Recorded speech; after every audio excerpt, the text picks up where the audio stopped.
Hey everyone, welcome to the RotoGrinders Morning Grind Podcast. I'm your host, Stevietpfl. It's Thursday. It's August 17th. It is 2023. We have 4 baseball games to talk about here on today's main slate. Nice little small slate for this Thursday. Couple weeks from now, we're going to be talking football on Thursday. So excited for that. Joined today by my friend Alex Sonty. Sonty, how's it going, man? Doing all right. I'm on a losing streak, but that's DFS. That's why we have bankrolls, right? Yeah. I'm absolutely getting smashed on the main slate on Wednesday night. That's the only way to put it. Yeah. Very high on the Cubs. That Yeah, didn't work me out. too. Very high on Luis Castillo. That didn't Me work too. out. But took down a tournament on the early slate. So Kevin That was Roth, I was doing crunch time, and he told me just play the lineup that scores the most points, and that's what I did, and it worked out. So wow. uh, there you go. Bold. You should write a book. I know, man. Like, just play the best guys, right? I played Move Arizona, over. Colorado, full on 5-3 All game right. stack, and it worked out. So, Move over, Jonathan Bales. Here comes Stephen Young. oh, I know. Watch out. I'm not writing a book. I don't have time for that. But hope everyone in YouTube chat is having a fantastic Wednesday night and ready to talk some baseball. We get started here with Detroit at Cleveland. 8.5 total in this game. Pick'em game. Scoble against Curry. That is not Steph Curry. That is Xavion Curry. Any interest here in Tariq Scoble? I'm interested in Scooble. I don't like pitching against Cleveland, but Cleveland just sucks so bad. And you got to think someone's going to pull someone with some strikeout upside is going to pull out some strikeouts against them. It's a small slate. He's 7,200. Um, it's not enthusiastic, yes, but it's kind of a why the hell not. Yeah, I mean, the Cleveland team overall is just not a great offense. Hopefully, the weather holds up in this game because I do have some interest in Scoble here. I mean, you're really kind of pitching around 2, maybe 3 guys at most. So, I mean, this is a spot he could go out and hopefully throw like 5 or 6 good innings, pick up some strikeouts, and just not get blown up. It's been hit or miss since coming back from injury, but his ceiling is still kind of capped because I mean his pitch count is probably like in the 90-95 range most nights. They're going to be very careful with Scoble. Any interest in Xavier Curry on the other side of this game? I want to because it's Detroit. The problem is in AAA, he really didn't strike out many guys. It was like a guy per inning. He walks a ton of guys, and he gave up a bunch of home runs. And Detroit, though they're not a very good offense, they can pull out some home runs. Like they've got some guys with some power, some barrel rates in there. I understand playing him because he is what 5,300, 5,300. I understand using him as an SP2. I won't go that route playing one or two lineups. Yeah, I want to see ownership wise if he projects as like a chalky guy, 3 pitch mix guy, fastball, slider, curveball. Just everything I've read is he's not like really major league ready, and they used him a little bit towards the end of last year, and he wasn't really ready either. And in AAA this year, he hasn't looked ready. So little concerned just overall in that aspect. But yeah, I think that he is someone that I mean they wanted to use him out of the bullpen. They moved him to a starter role.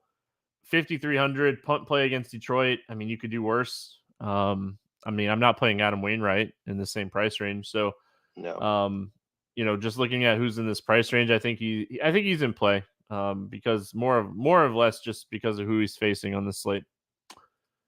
Any interest in the Detroit Bats here?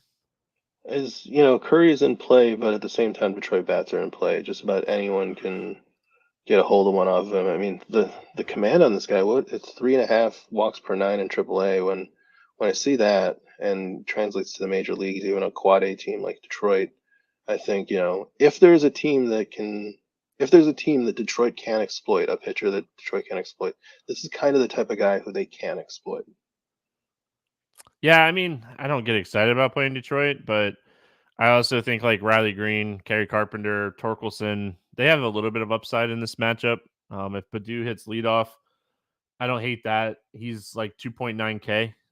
So this whole situation, right? The whole situation of Curry and the whole situation of Detroit bats on a 4-game slate. I want to see, like, is Curry going to be chalky because he's really cheap against Detroit? Are Detroit bats going to be chalky because they're really cheap against unproven pitchers? So, gonna let ownership kind of dictate what I would do with Detroit, but I wouldn't full stack them. If I'm doing anything with Detroit, it'd be secondary stacks for me today. Any interest in the Guardians here against the lefty? I have a lot of respect for Scooble. I mean, I used to stack Scooble a lot, 2, 3 years ago when he gave up a bunch of home runs, but he's been providing power pretty well. He's just turned into a decent real life pitcher. He probably has more strikeout upside than he's showing lately, but I don't know. I really just hate the Guardians. I'm not gonna lie. I mean, you can always one off Jose, but um, yeah, I mean, that's about it. Yeah, I mean, even like Ramirez's stats this year against lefties, his WOBA's down under 300. Like, he's still putting the ball in play a lot, but he's not doing it with a ton of power. I think he's sitting at like 48% hard hit rate. So yeah, I mean, Jose Ramirez, obviously Laureano would be someone that I'd have interest in here at 2.9K. I assume that he hits like second or third here. Came over from Oakland, so I think he's somewhat interesting. And then, like, if you wanted a third piece, maybe Oscar Gonzalez, if he cracks the lineup here, he's really cheap too. I just don't know if you're going to need this much value, but I mean, both teams in this game, very cheap, okay spots. Wouldn't talk Yeah, I about. don't think you're really going to need the value, but something I wanted to note with Laureano, we don't have the FanDuel pricing out yet, but he's been extremely cheap over there, like 2,400 and under. Yeah, FanDuel pricing night before. They've been kicking my butt. All Yeah. right, Mets and Cardinals is where we head next. 10.5 total in this game. The Mets a Whew. 125 favorite. Quintana and Adam Wainwright facing off against each other. So anytime we get a total like this in St. Louis, I went and checked. It's gonna be a little toasty. Good hitting conditions in St. Louis in this one. And obviously we look at these pitchers and they're both very hittable. Any interest here in Jose Quintana? It depends on the lineup. I mean, this is going to be the story with the Mets for the rest of the year. It depends on the lineup the Mets roll out there. If the Mets roll out a quad A lineup, then you can fire up a pitcher for, some shares. But if they fire out, I mean, even like a Mark Vientos type of guy who's in there, Pete Alonso can always crush anyone. Brendan Nimmo has actually hit lefties pretty well this year, if I remember correctly. So they can't, or I'm sorry, we're talking about St. Louis. St. Louis crushes lefties. Um, so on one hand, St. Louis crushes lefties. On the other, Quintana hasn't given up a home run yet this year, and for the lack of movement on his pitches, he's getting the outs. So that kind of scares me a little bit. So And you're St. Louis kind of saying scares. St. Louis there's bats scare me a little bit, Yeah, so you're but saying there's some negative regression coming. there better be. Yeah, I mean, I don't have any interest here in Jose Quintana. He's a 16% K rate guy. Like you said, he's done a great job of limiting power this year. Still giving up plenty of hard contact to righties, and I feel like at that point, it's just a matter of time before he starts giving up some home runs. And I mean, what better team to do it than the Cardinals righties? Adam Wainwright. I mean, this is a guy that just looks like he should retire. He's had a phenomenal career. I think it's time for him to hang up the cleats. I'm not even coming close to touching Adam Wainwright today. I'm not, but I was getting to it. I was a little getting enthusiastic about Adam Wainwright here. If you don't want to play Curry and you don't want to play Scooble, um, I think Adam Wainwright can be an option if the Mets roll out a crappy lineup. It's not going to be good. It's not going to be pretty. I don't think it looks like he's got 8 innings and 10 strikeouts in him. But um, with a crappy lineup, if he goes 6 innings and strike out 4 or 5, it could be enough for you. I hope it doesn't work out for you. I'm going to be playing plenty of Mets today. I like the under on his pitching outs too, depending on where it comes in at, but I would assume it comes in at like 16 and a half, 15 and a half, somewhere along that lines. So yeah, very interested here. He's not pitching deep into games. He's been struggling. And honestly, like, Nimmo, Lindor, Alonso, McNeil, Vogelbach, DJ Stewart. All these guys I think are in play today against Adam Wainwright. He's not throwing the ball by anybody right now. Like, it's just his strikeout rate sitting on 12% on the season, 240 ISO, 450 WOBA, just not missing bats whatsoever.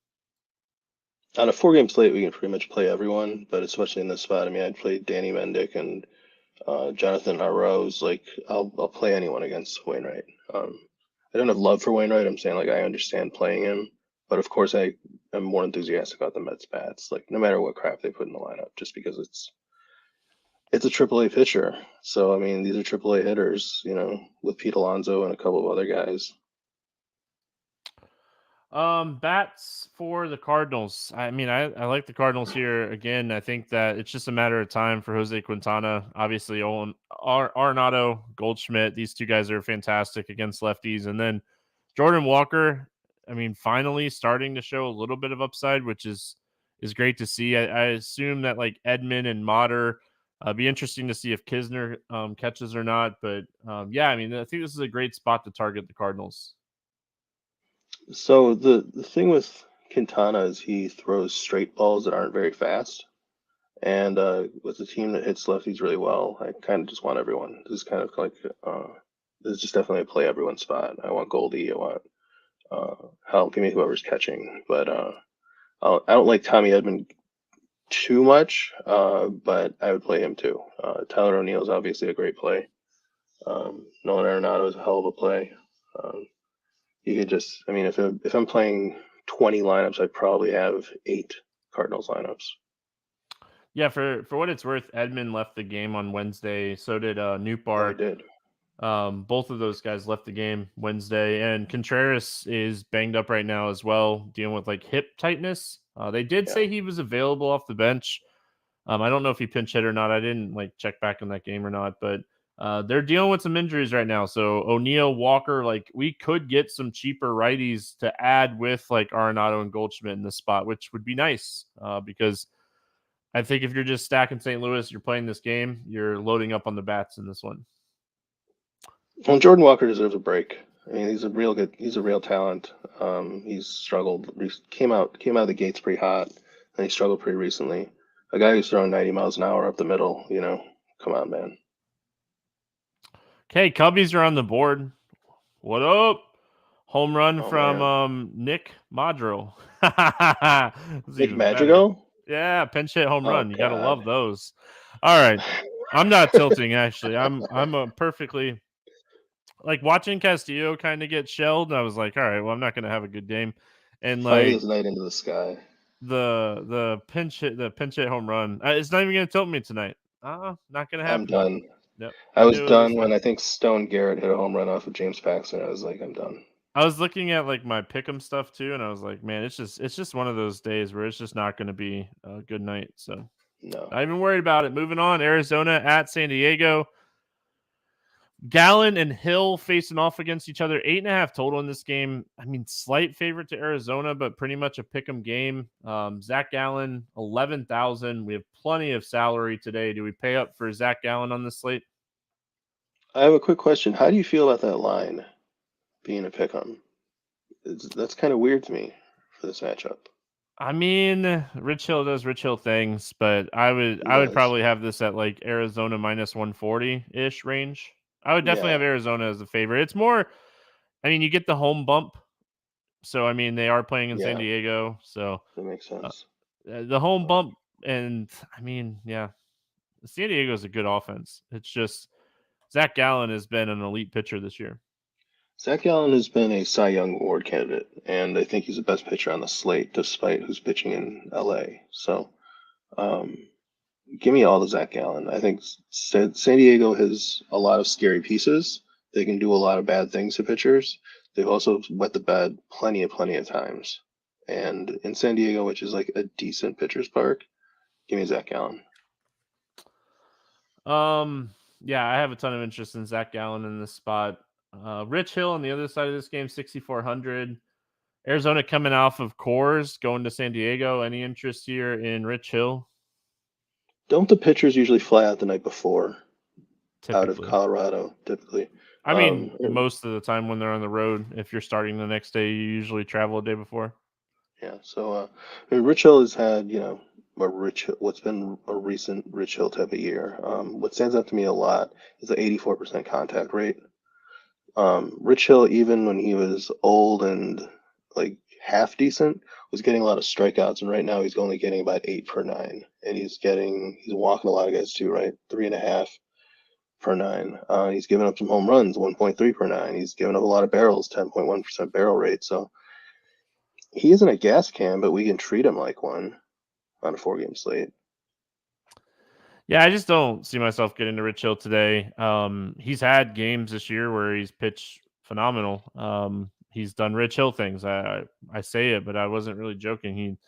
That's what he does. So I don't think I get there on a 4-game slate. If the Detroit Cleveland game gets rained out and the weather does become like worse in that game, maybe I take a shot because I don't want to play Adam Wainwright.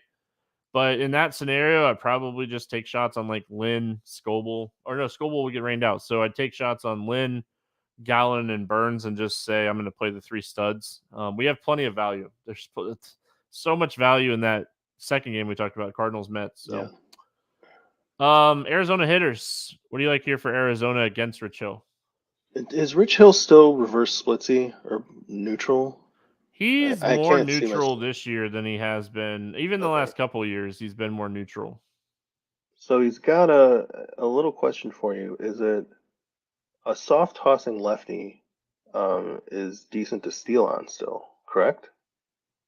Yes and no. Lefties are still tougher to like. Their pickoff move is still tougher to steal off of than Yeah. a righty. So I really want Corbin Carroll in this game.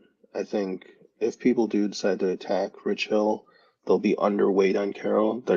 Carroll's still going to be owned, I think, in this game. I think Walker's going to get some mega ownership. I think Tommy Pham's going to get some mega ownership. But Corbin Carroll's a guy who I kind of want to start with. Because there are just so many ways that he gets points. Guys like him and Bobby Witt, Ellie De La Cruz, like these guys get points in so many. They can not hit a home run and score 35 points. I can tell you, Ellie De La Cruz doesn't like getting on base against Noah Syndergaard. Didn't hit that one today. Thought I'd love that one. As far as Arizona for me, I mean, if Kyle Lewis is in the lineup and hits up towards the top again, Gary L left the game early on Wednesday, and Carroll ended up coming in and playing. So if Gary L does take a day off here, then I could see like Kyle Lewis getting a good lineup spot. I would assume and he's still maybe, only 2,500.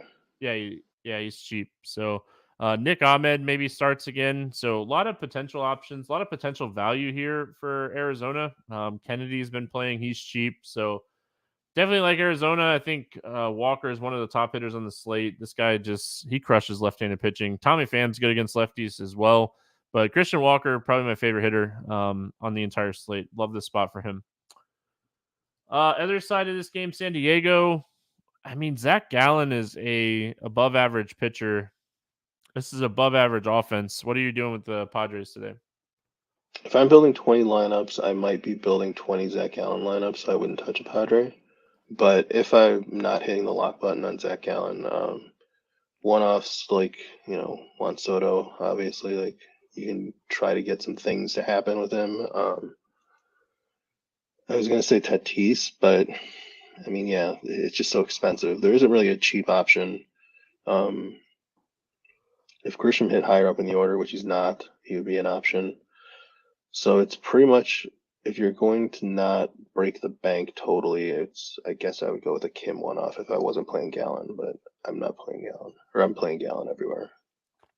Yeah, I mean, I think Gallen's going to have some decent ownership. So if you want to build that leverage stack of, hey, I'm just going to take a shot. But overall, I mean, I don't have a ton of interest.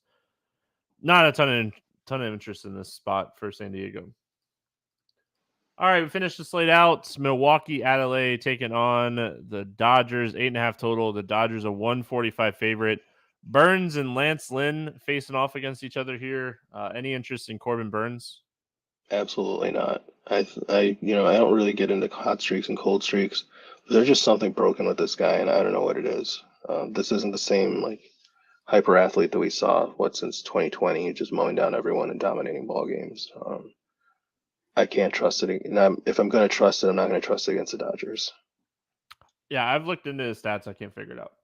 I mean, I've deep dived. I can't figure it out.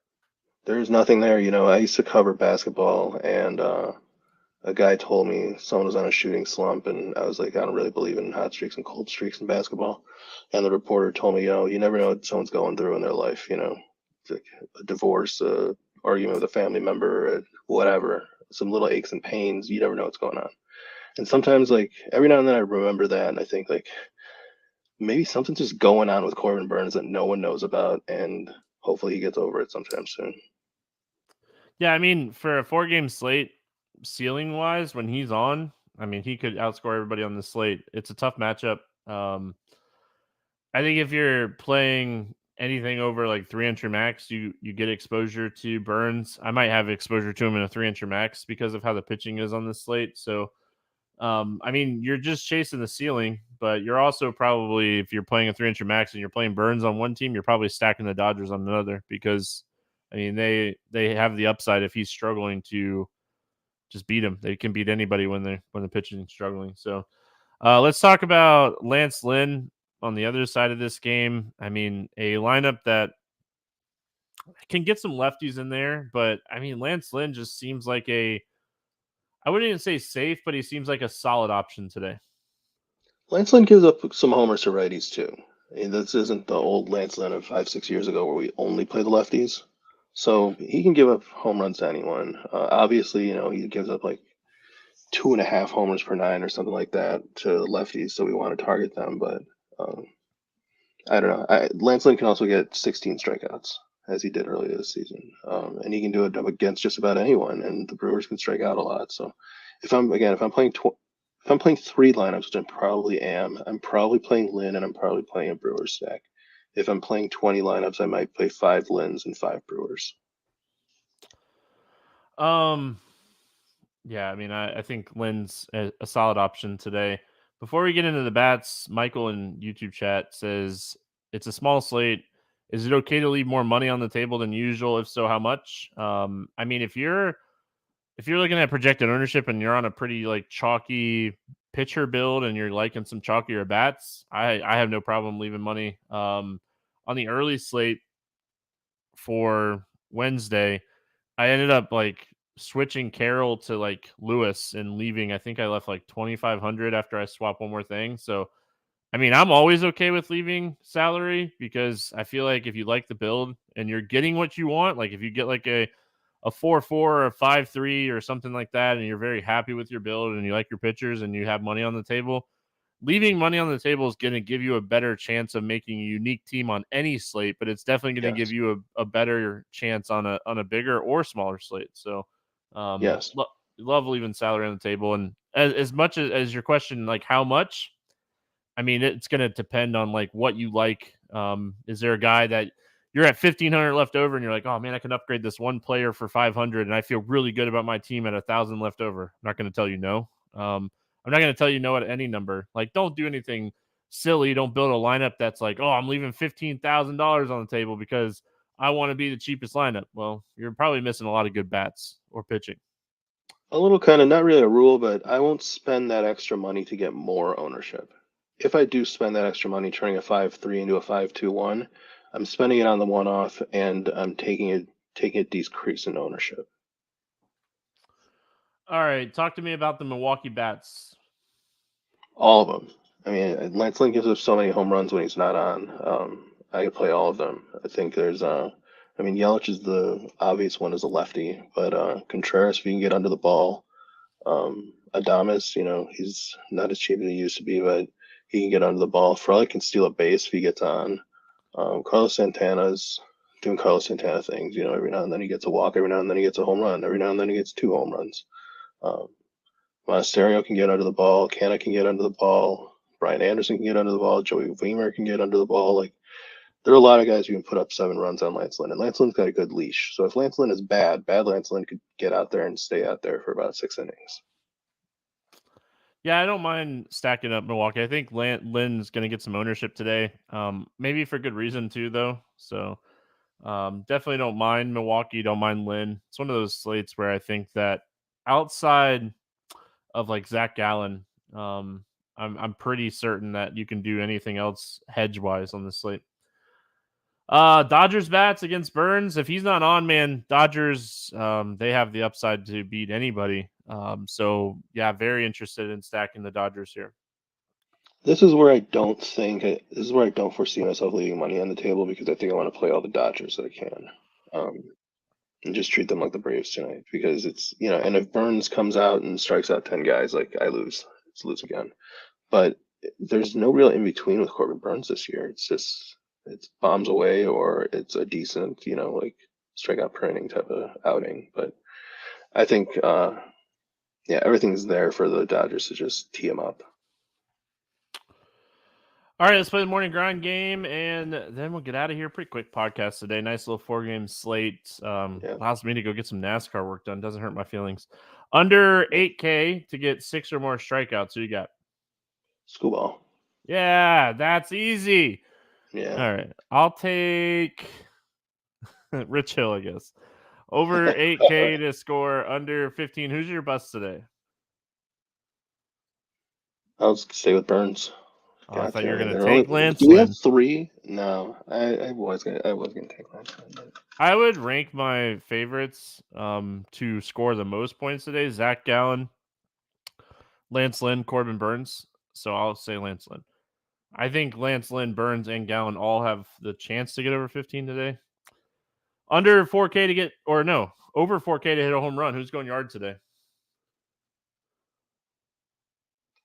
Christian Walker.